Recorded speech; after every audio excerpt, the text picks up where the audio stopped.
மத்திய இடைக்கால பட்ஜெட்டை நிதி அமைச்சர் நிர்மலா சீதாராமன் இன்று தாக்கல் செய்த நிலையில் அதனை வரவேற்று பிரதமர் மோடி கருத்து தெரிவித்துள்ளார்.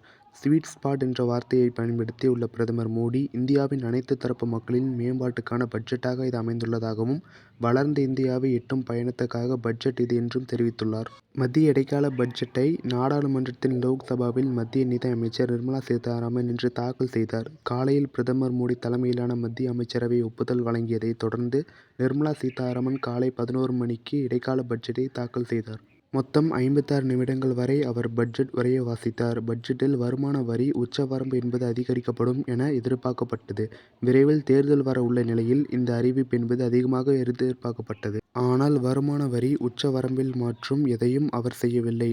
வருமான வரி உச்சவரம்பில் பழைய நிலையே தொடரும் என நிர்மலா சீதாராமன் தெரிவித்தார். இந்த பட்ஜெட்டில் ரூ.6.2 லட்சம் கோடி மத்திய பாதுகாப்பு அமைச்சகத்துக்கு ஒதுக்கீடு செய்யப்பட்டது. மத்திய சாலை போக்குவரத்து மற்றும் நெடுஞ்சாலைத்துறை அமைச்சகத்துக்கு ரூ.2.78 லட்சம் கோடி ஒதுக்கீடு செய்யப்பட்டுள்ளது. ரூ.2.55 லட்சம் கோடி அளிக்கப்பட்டுள்ளது.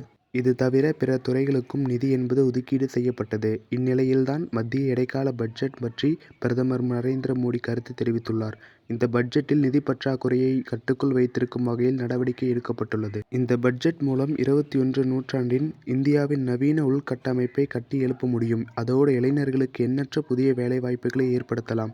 ஏனென்றால் இந்த பட்ஜெட்டை இந்தியாவின் இளம் வயதினரை பிரதிபலிக்கிறது. பட்ஜெட்டில் 2 முக்கிய முடிவுகள் எடுக்கப்பட்டுள்ளன. ஆராய்ச்சி மற்றும் கண்டுபிடிப்புகளுக்காக ரூ.1 லட்சம் கோடி ரூபாய் நிதியுள்ளது. இது சிறப்பான நடவடிக்கை. மேலும் இந்த பட்ஜெட் என்பது அனைத்து தரப்பு மக்களுமானதாக உள்ளது. விக்சித் பாரத்தின் 4 முக்கிய தூண்களான இளைஞர்கள், ஏழைகள், பெண்கள், விவசாயிகள் மையப்படுத்தி வழங்கப்பட்டுள்ளது.